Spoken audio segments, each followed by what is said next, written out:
Good morning, everyone. Welcome to the Contemporary Issues Adult Sunday School class, where we talk about things in the news and contemporary current issues from a Christian perspective. We are so glad to have you here today. Any first-time visitors with us today? Just wondering, we got anybody? Nice to have you here. My granddaughter. Your granddaughter. What's your name? Sydney. Sydney. Nice to have you here, Sydney, with Grandma. Thanks for coming. I'm Steve, the leader of the class, and we have more folks coming in. We're going to have a good discussion today on a current topic called inflation. And you might be able to get like graduate credit for coming today to economics class from our speaker, Ron, if you are so inclined. But of course, it is a topic in the election season here with both candidates talking about how high prices are, even though inflation itself has come down to, is it 2%, Ron, now? Two and a half, something. 2.5, very low, but some of the prices are still high, and why is that? So the presidential candidates say they can affect the economy and bring prices down. But I always learned in economics class, it depends on demand and supply. And those market forces much more than what a president can do, but we will find out if that's true today. Our usual announcements before we start. Zoomers, nice to have you with us. Please mute yourself in the lower left corner of your screen so we can hold down the background noise. And we are recording this for future playback on YouTube, on our little YouTube page for those folks who cannot be here today. And any other announcements? Reminder, we have a class Christmas party on December 12th. Hope you'll just drop in for that. And anything else? Anything in the news? Nothing much going on in the news in America this week. It's a quiet week. Yes, that's right. I remember him well. Yes, Well, Jane. the Christmas party is a potluck. Yes, Yeah. potluck, meat and things provided, but what were we asking folks to bring? Appetizers and desserts and salads and things like that. Just pick one that you like and bring it. I have trivia and lots of fun. Okay, with that, let me introduce Ron, our frequent presenter, retired engineer, bon vivant, and reader of books of every genre that you can imagine. And a wonderful summarizer of many contemporary issues. So with that, thank you, Ron. Okay, getting started this morning. How many here have taken a class in economics in either high school or college? Show of hands. Most of, yeah, just about everybody. Do we have anybody here that's in real estate and very, very familiar with the housing issues? Jim Vandermiller. Okay. All right. One thing we want to do today, hopefully, if we can go away with anything at the end of today's lesson, we want to try to realize how complex some things are. And there's a craving in the human spirit to bring things down to a level of great simplicity. And that's fine, that's good to break things, complex things into something more simple. But if we're not careful, we can really go astray. We try to take on very critical, important issues like an analysis of your medical test with a complex array of blood tests and x-rays and MRIs. And if we try to bring it down into something extremely simplistic and draw a conclusion, we can have terrible things happen. Misdiagnosed beyond belief. You don't want your doctor to be Mr. Simplistic. You want a deep thinker that analyzes carefully. Is that what we do with the economy? Yeah. Oversimplify? Yeah. I've drawn a little chart up there. It says effect, and then you try to break something that's happened or something you're seeing down into causes. Now, sometimes there is a simple one-on-one relationship. You can say somebody, well, your blood sugar is too high, and it's because you're taking in but even that, it's usually more than one factor. We're often able to break an effect into a multitude of causes, and we try to break it into quantitative assessment in terms of, well, what's the effect of this cause? I know my doctor will say, you can probably knock so many points off your blood pressure if you can lose 5 pounds. Okay, most doctors know there's a pretty good correlation between that. So we often try to, as shown in that number, say, okay, here's its effect. Here's some of the causes. In this case, I've shown 21 causes, with the top 4 constituting 58% of the effect, and the other bundle 42%. And one thing a politician will often try to do, or even sometimes a financial advisor or somebody that's trying to sell you something, they'll try to take that effect and say, oh, no, it's just this one thing. We're going to make your house a palace by just doing this one thing. The new carpeting will take care of everything. That kind of thing. So hopefully in our life, we'll learn to say, hey, I have to accept that some things in life are not simple, and I don't want to fool myself into thinking this simplistic solution is going to take care of it all. Okay, so let's get started with the charts. See how out of date I am. There's on that first chart.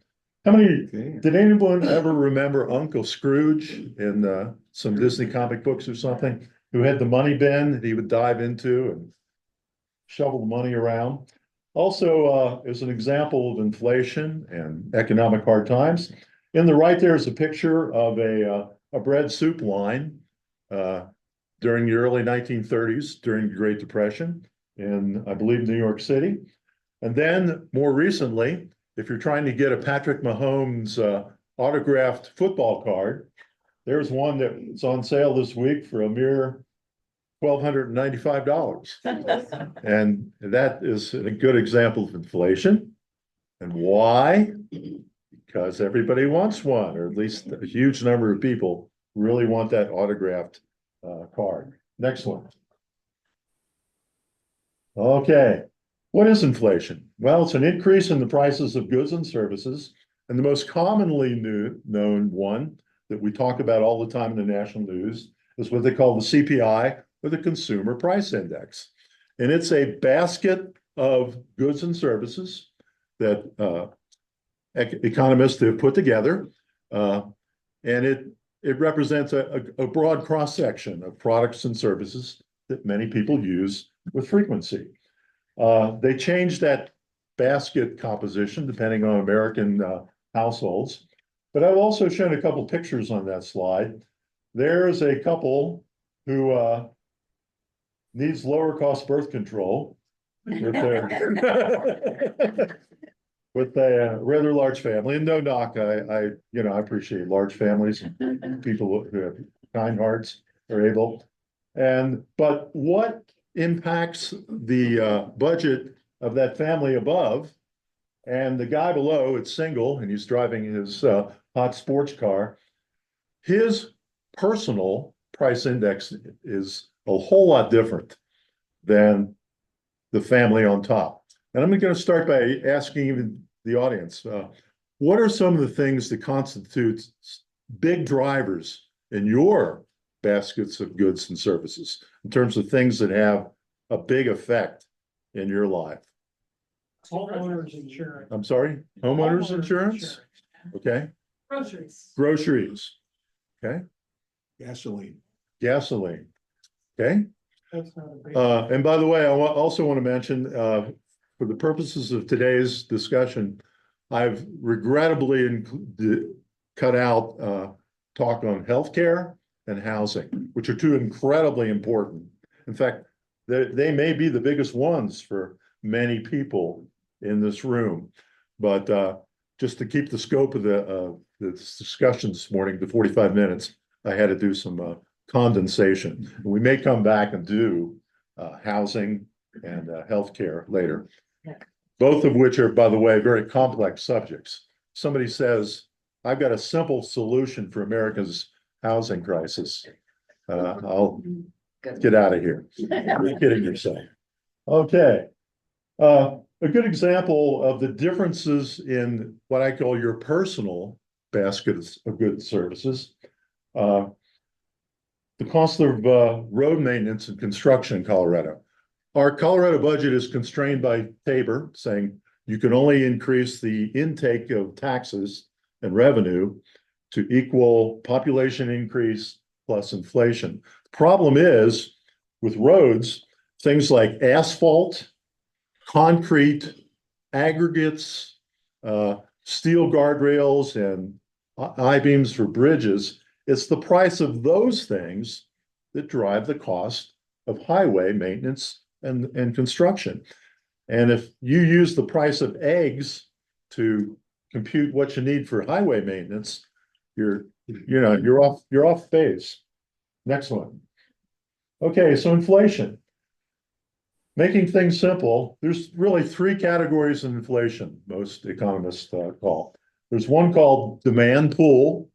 That's just people and businesses and purchasers come out and say, I want this, whatever it is. Then there's one called cost push. That's only controlled by suppliers. And then there's inflation expectations. We'll touch on that. But there was a comic book I liked to read as a kid, Strange Adventures, The Hand from Beyond. And there's some very interesting hands coming in to affect inflation. Next one. Okay, let's look a little bit at demand pool. We all remember the Superior, Colorado fire from a couple of years ago, and it wiped out more than 1,000 homes.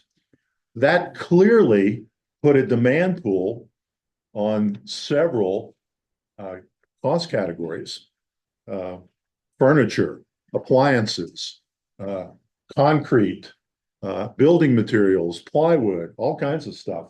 That was a big enough event to at least locally put a demand kick of a pretty big degree into the Colorado economy. And then, of course, we had the fabulous Eras Tour. And what was the price of a ticket for? Do I hear any numbers out there? Okay, but clearly there's a classic example of demand pool. I mean, the young lady, and Taylor's a cool gal, but you don't think demand had an effect on the prices? Sure it did. Okay. Well, it depended on if you had a little girl in your family. Good. Okay, good point. So, okay, next one. Okay, so demand pool. And when there's a big demand, the firms or the supplier may have to try to meet that demand, may have to go out and hire some more people or do something to retain employees. I've heard of firms that there's suddenly one area of the economy that's hot as a firecracker and people are jumping ship to get their salaries up. And suddenly, to meet demand, a firm has to crank up their wages and offering to meet the demand. A good example, traveling nurses, particularly during COVID, a lot of gals, the demand was so high in some hospitals for COVID care that they simply said, we got to pay nurses whatever they want almost to fill out the ranks. Hurricane area construction workers.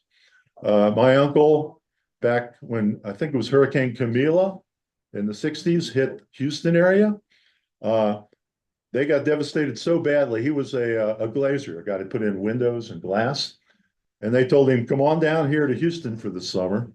We'll pay you double, give you 10 or 12-hour work days, whether you want it or not. But he made a small mint that summer because demand. So that caused inflation. So if demand increases incredibly, it creates more jobs and generally drives up wages, and that cranks up also spending, consumer spending, business spending, and certainly gives firms the opportunity to increase prices. Next slide.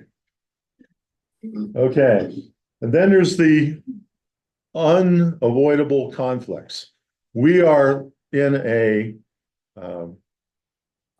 free market economy, And we're in a democracy, not a government-controlled economy.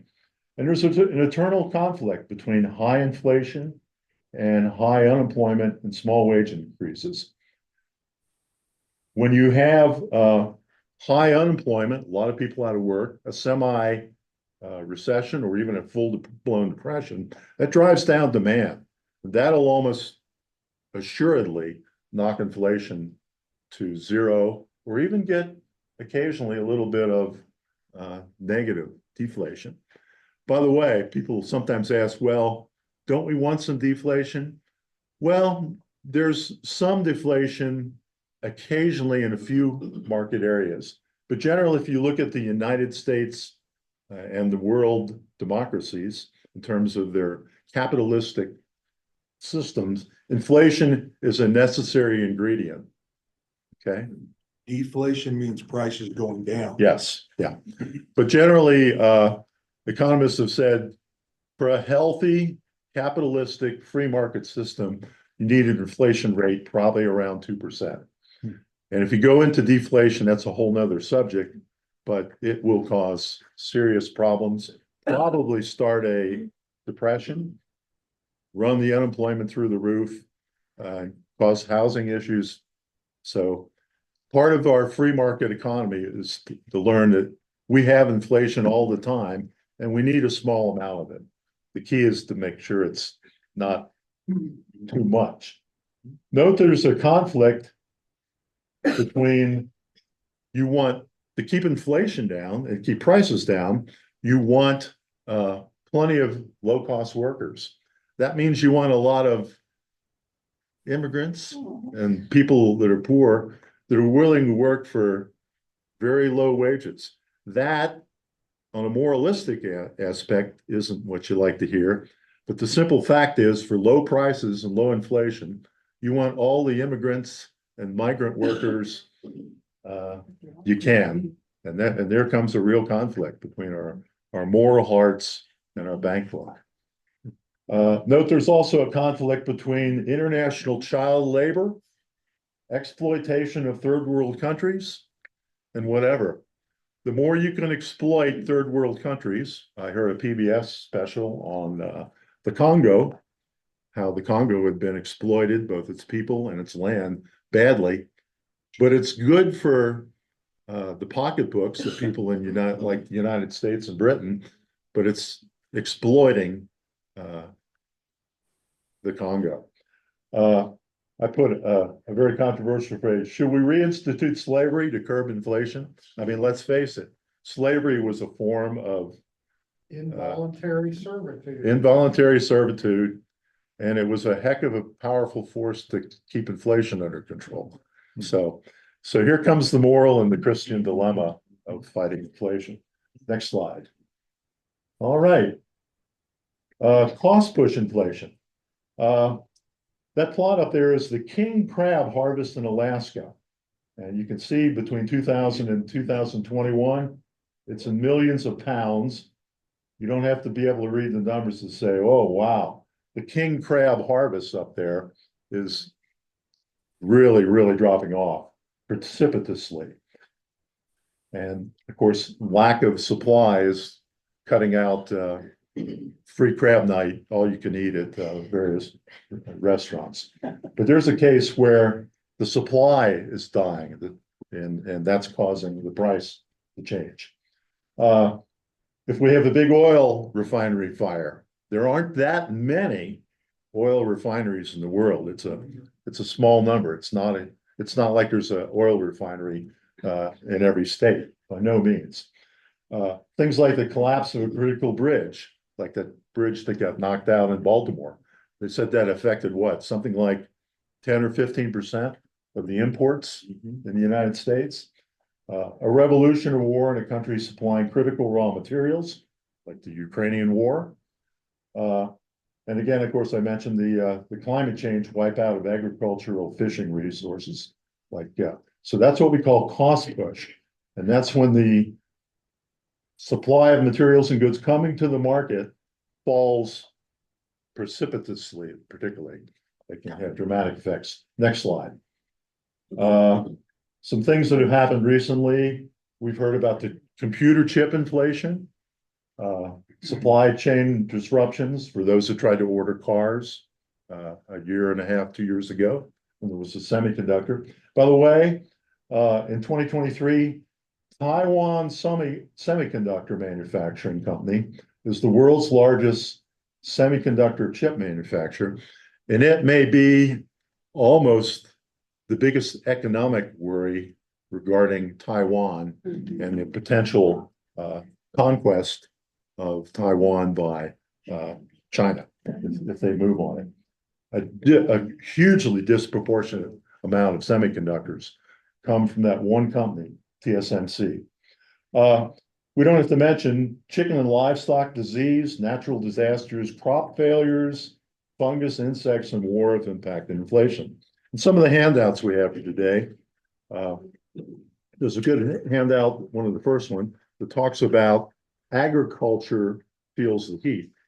And it's a good article that talks about the many ways in which the climate change in particular is impacting agriculture, not only now, but what it portends for the future. And the outlook isn't good. Climate change is not good for agricultural output. Also, there's another thing in your handout titled "Bacon Hogs the Spotlight in Presidential Debates." But it does a good job, this article, of showing how price of bacon is impacted by a multitude of causes. And it's lousy thinking and logic to think that just one simple, simplistic answer is why bacon costs have either gone up or gone down. Next one. And I guess I don't have to mention coffee. If you read this article, coffee and chocolate. How many here like either coffee or chocolate or both? Yeah. Yeah. And there's some forces in action. I'm going to have to declare a national disaster if chocolate prices go down. Okay. Okay, and then we jump over to the war in Ukraine.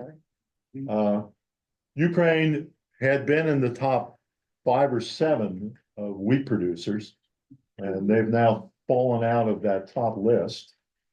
And it's caused, they say, a dramatic drop in exports of wheat.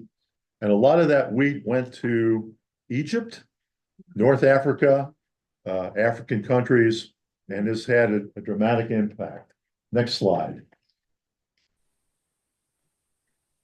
Here's another look at the Ukraine. It's the world's largest exporter of sunflower oil, 3rd largest one of barley, 4th largest one of maize, that's a corn, and the 5th largest one of wheat. At least that was before the war got cranked up. And this is a production, this is a representation of the wheat export in tons coming out of the Ukraine. And you can see where the invasion started, and what that has done to the wheat export of Ukraine. And I'm sure it's impacted some of those other products just as well. So that's causing some real problems. Of course, what do? Take the hard knock attitude saying, well, forget those 40 million people in the Ukraine. I'd rather let them slip under the iron curtain of Putin, as long as my wallet comes out a little better. So you got to really watch your moral balance, as I call it. Putin would control where those exports go to. Yeah. You could do that if he could, yeah. Yeah. So that's a subject in itself. So we'll move on. And the supply. And the supply. Yeah. Also, inflation and exchange rate affect supply and demand. So in other words, if our currency drops or rises in relative to the euro dollar and other world currencies, that has an effect. In this slide, it says consumers must pay more for imported products than local products that have major imported parts. That's if your currency drops relative to others. You got to fork out more of your money to get those imports you need. But if our currency drops or if our currency rises, that could have the opposite effect. So those foreign exchange rates and the international economy do have a dramatic impact on our effect. Next thing, tariffs. Let's jump to the next slide. Tariffs generally increase prices. It means in promoting inflation. They remain a necessary tool, however, to protect national security. Vital industries, jobs, agriculture, sometimes natural resources have to be protected. We can look around the world and see many examples. I know even in French wine country, they have put in some laws to protect the people in the Champagne area, I believe it is, of France, to keep their champagne prices at a respectable level. So tariffs are sometimes necessary. Certainly as a person who's worked in the defense industry, there are certain things you just gotta protect and have essential supplies of, or your national defense could be horribly, critically compromised. Okay. A study done in 2024, so that's a pretty, oh yeah, I also wanted to mention, tariffs often you say, oh, I'll just slap a tariff on coffee. And you put a tariff on coffee, but then the 6 countries or so that are exporting coffee get ticked off. Said, okay, you're going to put a tariff on my coffee. I'm going to zap you back by putting a tariff and stopping my imports of, yeah. I know the Iowa farmers have been hit by counter tariff reactionary forces. Countries saying, well, you put a tariff on my stuff and I'm going to stop buying your corn.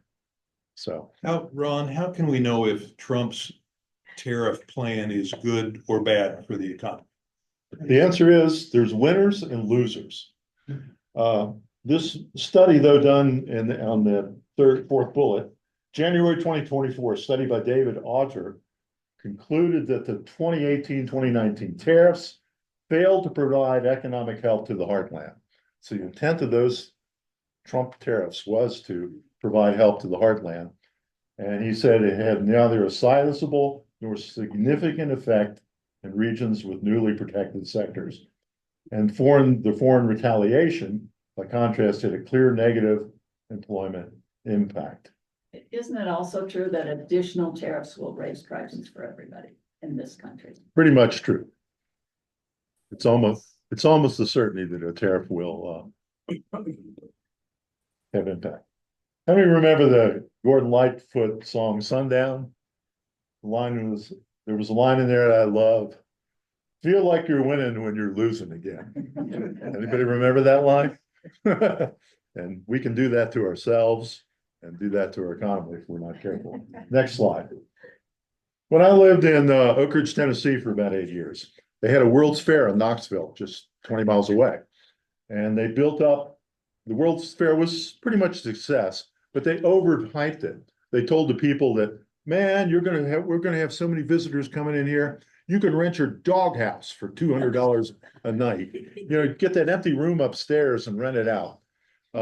Motel owners would often order in a bunch of, I call them colonies, little trailers that they would convert.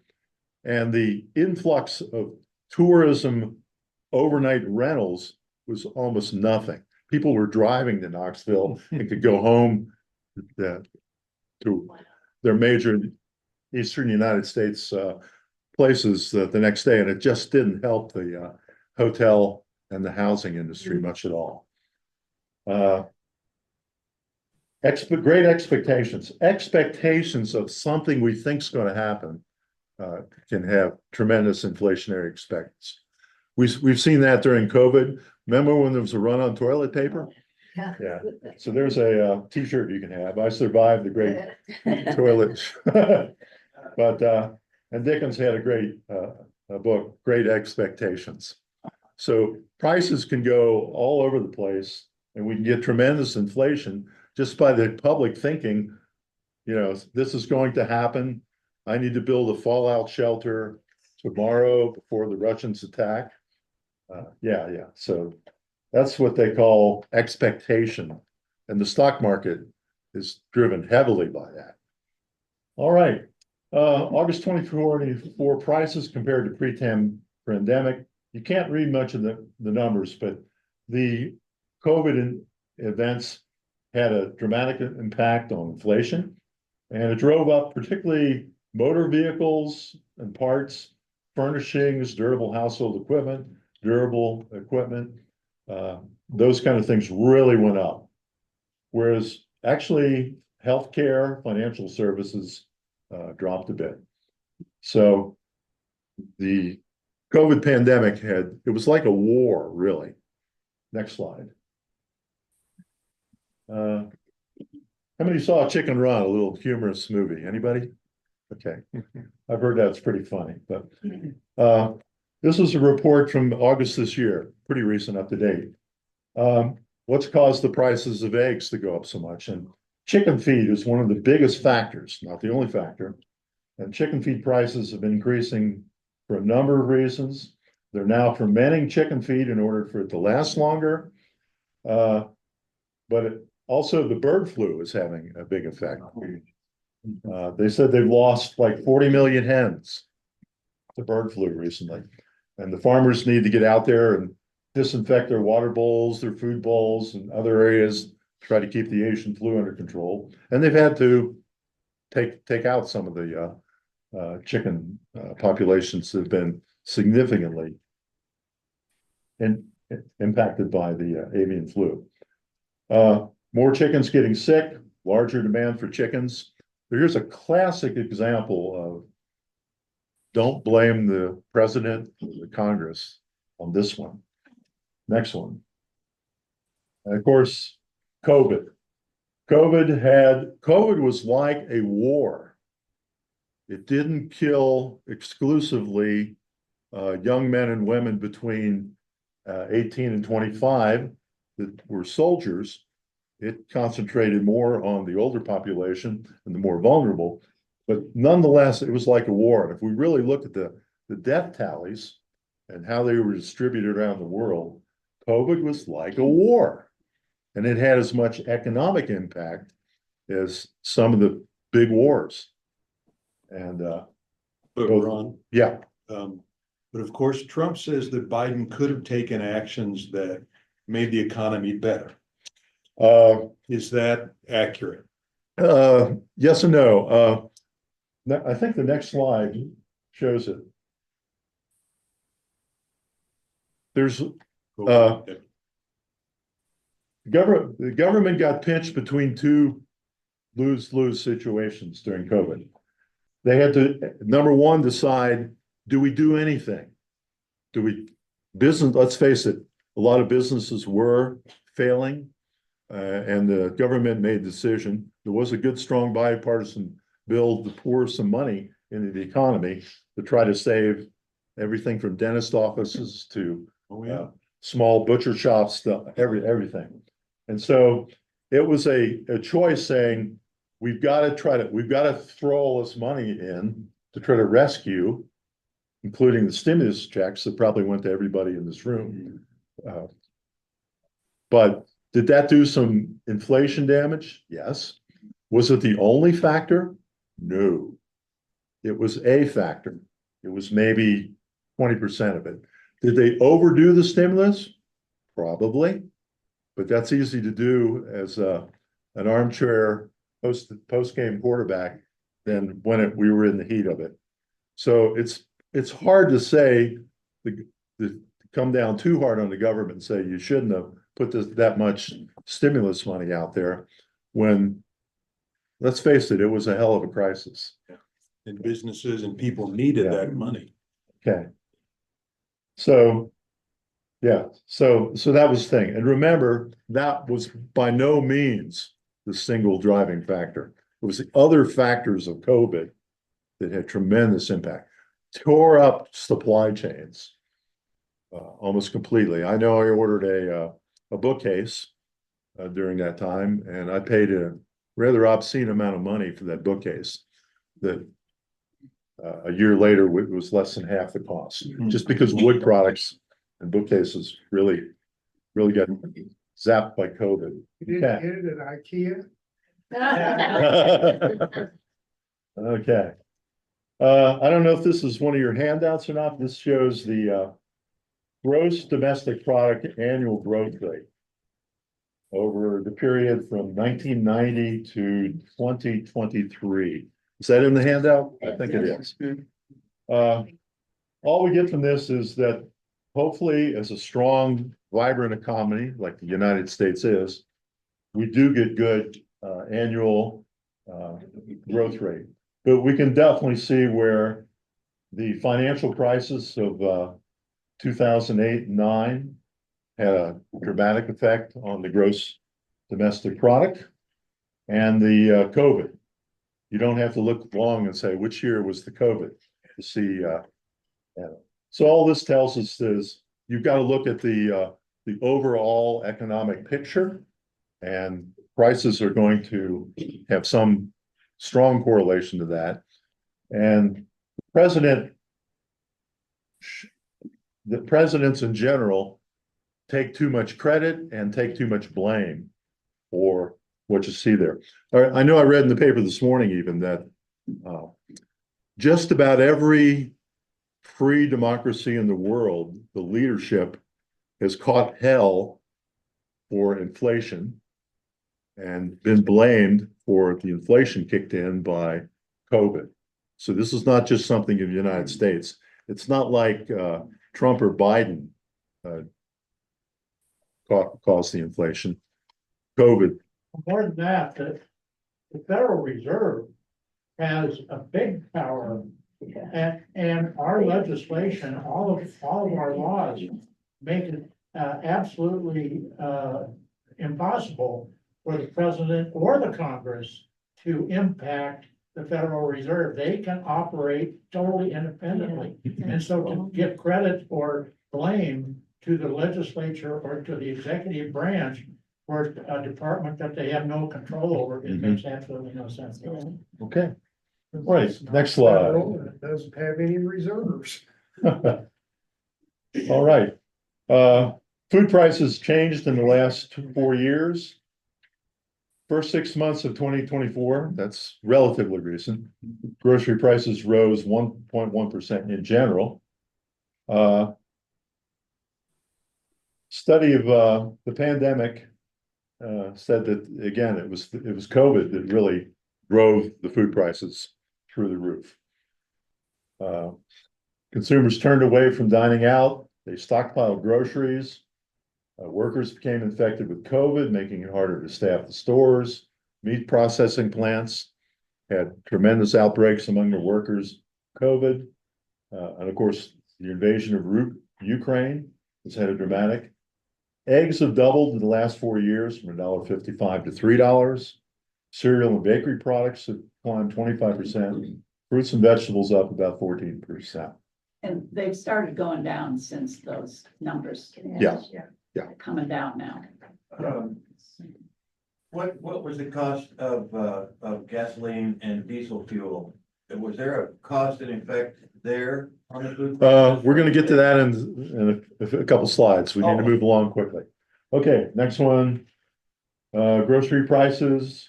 That gives some of the numbers. They are coming down. Climate disruptions have had an effect. Next one. This shows what impacts meat getting to your table. You can see it goes through a lot of different steps.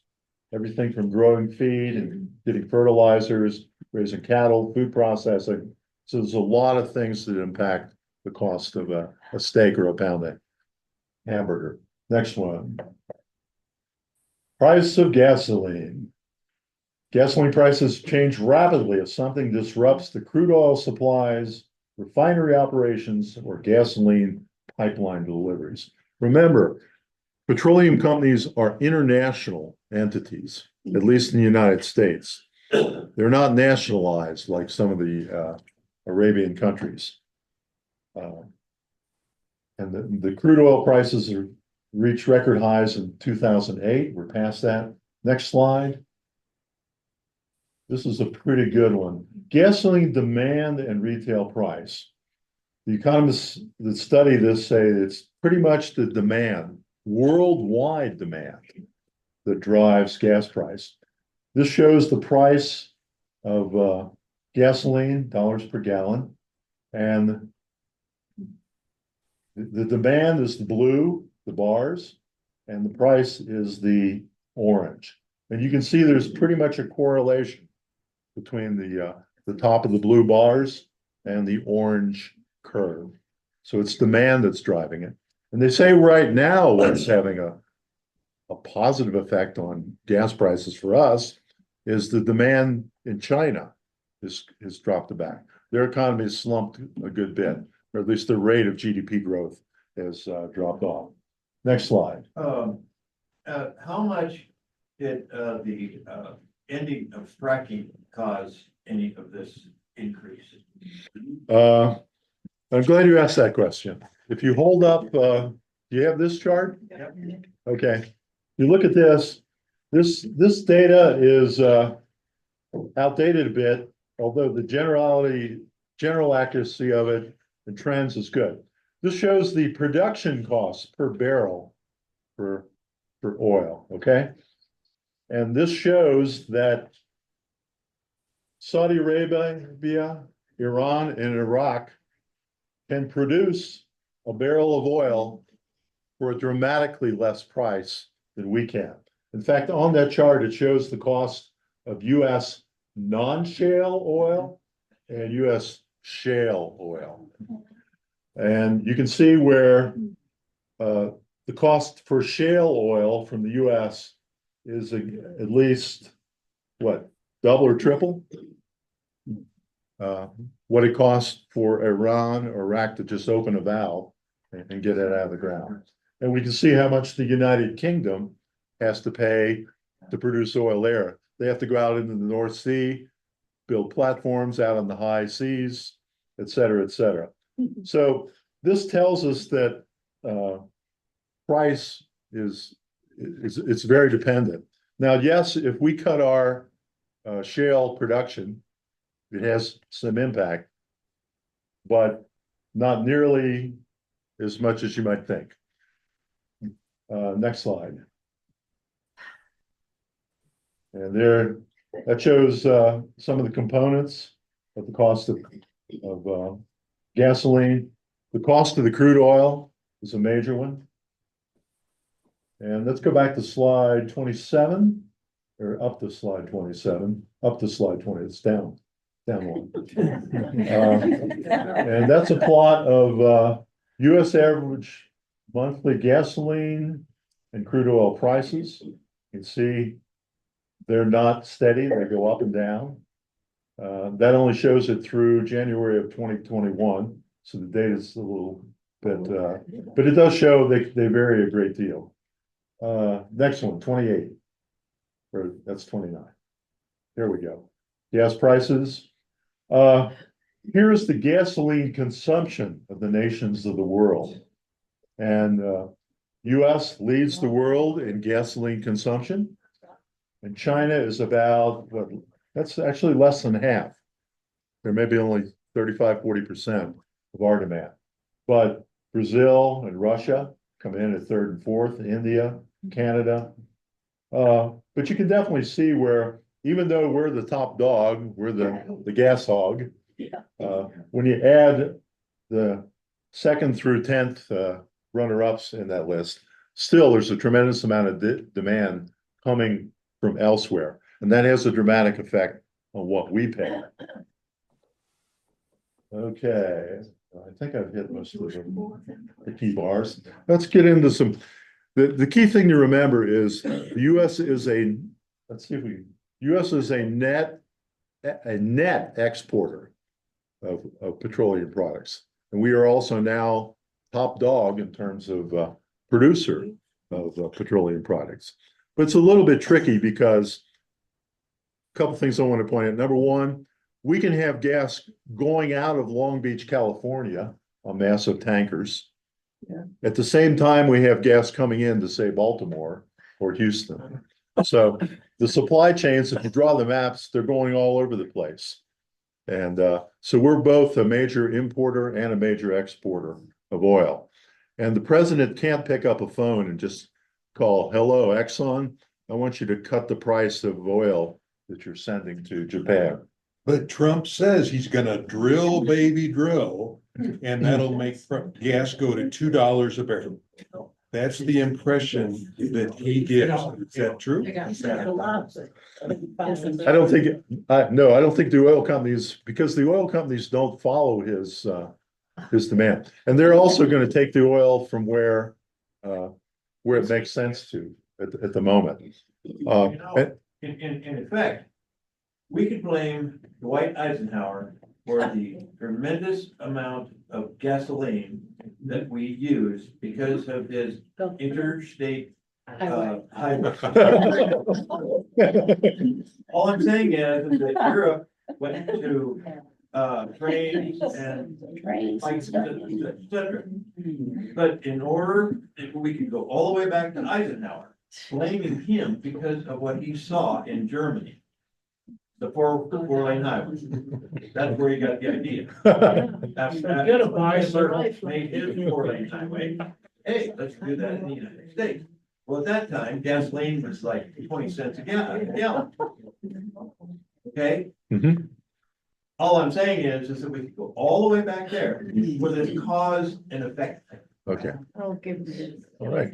because we all drive interstate highway. Yeah. We also have to look at, from a standpoint of national security, I don't have, and I don't think the data is out there. How much reserves do we have of oil that we can retrieve at a certain price level? And if we drive our reserves, let's say we've got so much oil that we can get at, we can recover at $60 a barrel. But what if we go full bore and use it all up? And maybe use it all up won't happen. Maybe the fracking technology will increase so dramatically that we have a 500-year supply of it. I doubt it.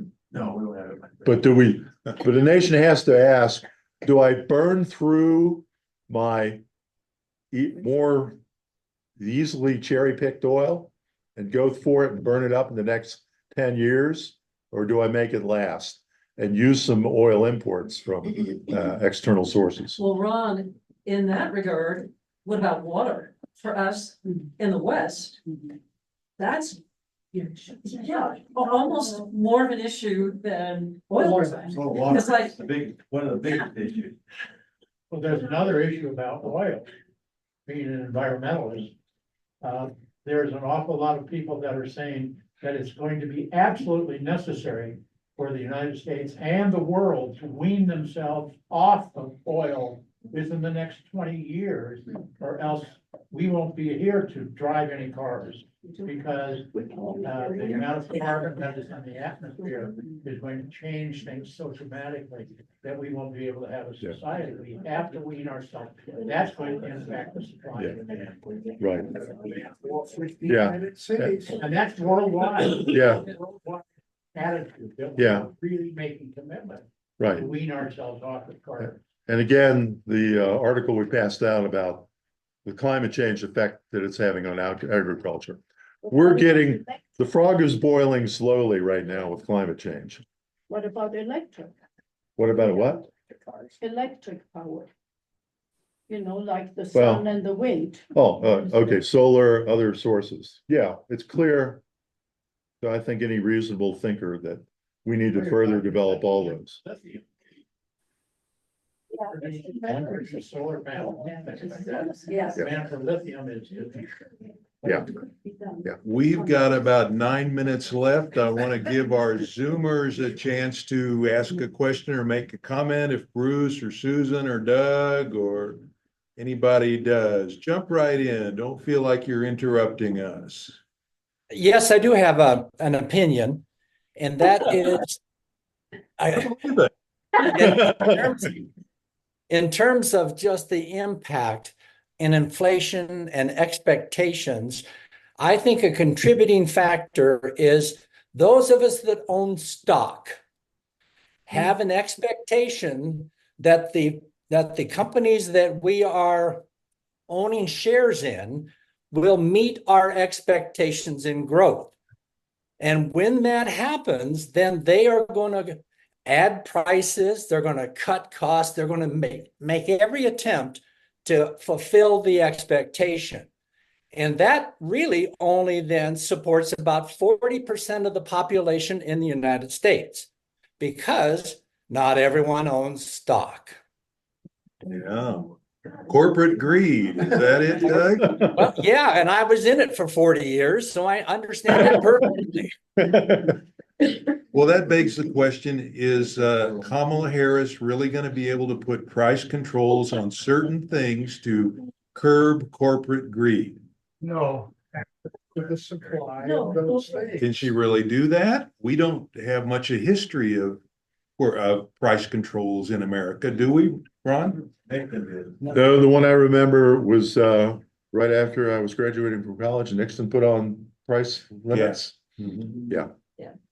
Yeah, but see what happened. Can you guys hear me? Yes, Yes, clearly. Bruce, go ahead. Good, okay. How's I'd just like to stick in a quick opinion. What's the prices in California?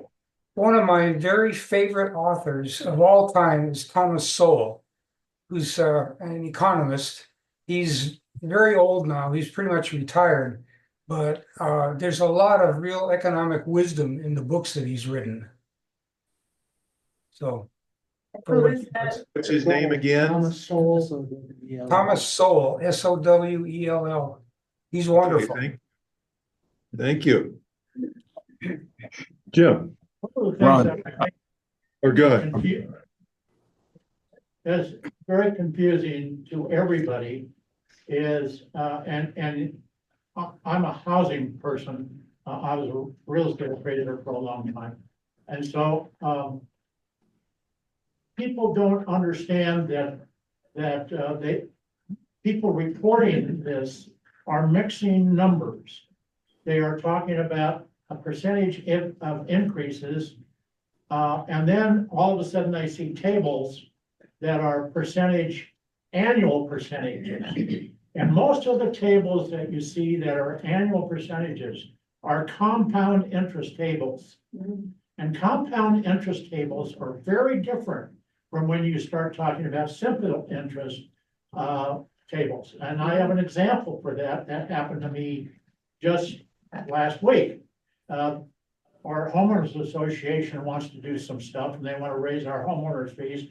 And so they've been sending us these epistles about how wonderful things are in our subdivision. And they pointed out the fact that when we bought when our subdivision was brand new, the average price of a house in our subdivision was $45,000.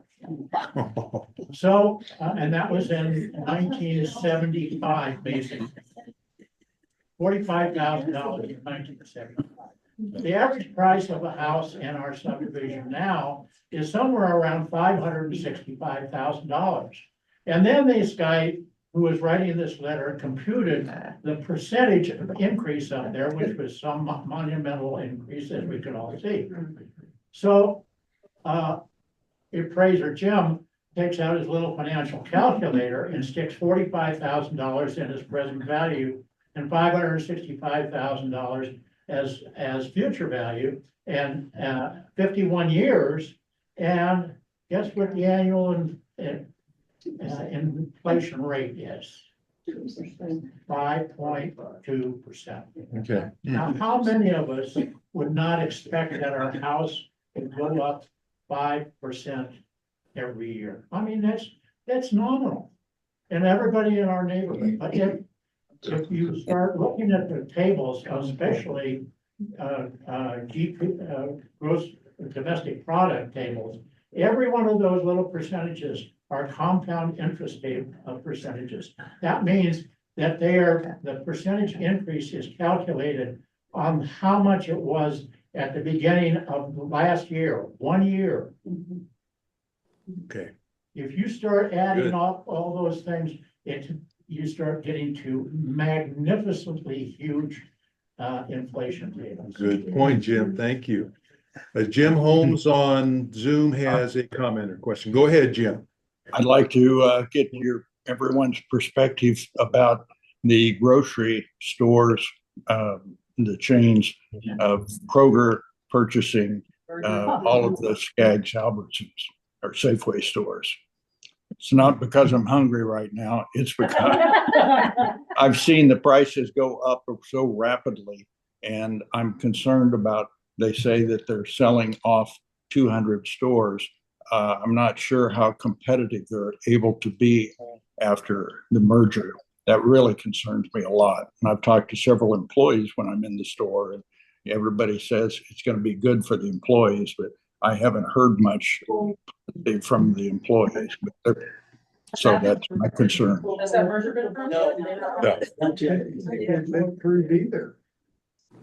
Jim, we're saying that merger's not been approved, but we've heard those comments on both sides. Yes. Thank you. Thank you. Susan in Canada has a comment. Go ahead, Susan. Yeah, so to that point, I was going to say that we're having a big fight here in Canada, and both the provincial and the federal government is getting involved because we have three main grocery store chains, and they've been found to be not only gouging but price fixing, and it's just turned into a huge problem. So I mean, I don't know a whole lot about the merger that's going on down south of the border, but it's certainly a very, very important issue up here for us. A big problem. Also, in the last 3 weeks, McDonald's has filed a lawsuit against their meat suppliers. There's only only a small number of meat suppliers for McDonald's burgers, and they have felt that there's possibly been collusion among those meat suppliers, as we're now down to far too few suppliers of As well as bacteria in their Yeah. quarter pounders. right. Okay.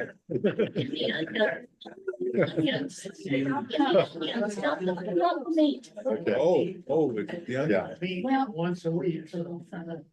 we just returned a couple of weeks ago now from Hawaii. And we went to the Big Island. We were near Kona. Shopping was nice. We're in a condo, so we always cook. And then the shopping was okay, and we shopped at the lowest price. We didn't go to Safeway. We went to Sack and Save. So we could sack and save. So anyway, even there, the prices were pretty high. We needed bread and milk and all those kinds of things. And the lowest price of bread was $9. Wow. And we looked for sales. Are there any sales? Hardly any. We did finally pick up one sale there. And we looked at the meats, and all those things is extraordinarily high. But then we flew to Honolulu for 4 days, and that was just a terrible experience for food. It was so high, even at the Safeway store that we went to. Yeah. So I thought to myself, how can people afford to come here and eat? didn't eat?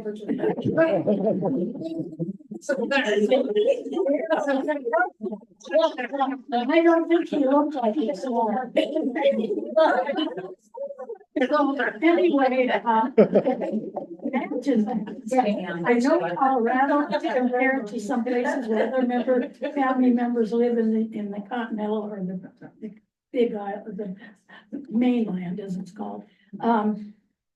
We know that they pay some lower prices than we do here in Colorado, and they're saying, really pay that much, and they're not paying that much. But when we went to Hawaii, we thought, oh my goodness, how can people even come here to live here? Got to ship farther there. Shipping cost higher too, probably. But they've always been more. And when I went to pick up some eggs, there were eggs produced on the island of Oahu or the mainland. And I thought, what's the difference between eggs, here? Because the mainland eggs, of course, were higher, so I of course picked the other one. But it's hard to deal with all that when you go around somewhere and find out, my goodness, how could I afford to be here? Yeah, it's just, but yet there are a lot of people there. Yes, there are. Okay. We are about out of time. Any final comments or questions? Okay, good discussion. Thank you, Okay. Ron. All right, very good. Well, vote on Tuesday if you haven't already, and we are going to debrief next Sunday the results of the election. Try to make sense of it. Thanks for joining us. Bye-bye. Thank you, bye. Susan. All right. Thank you all Zoomers. Yeah.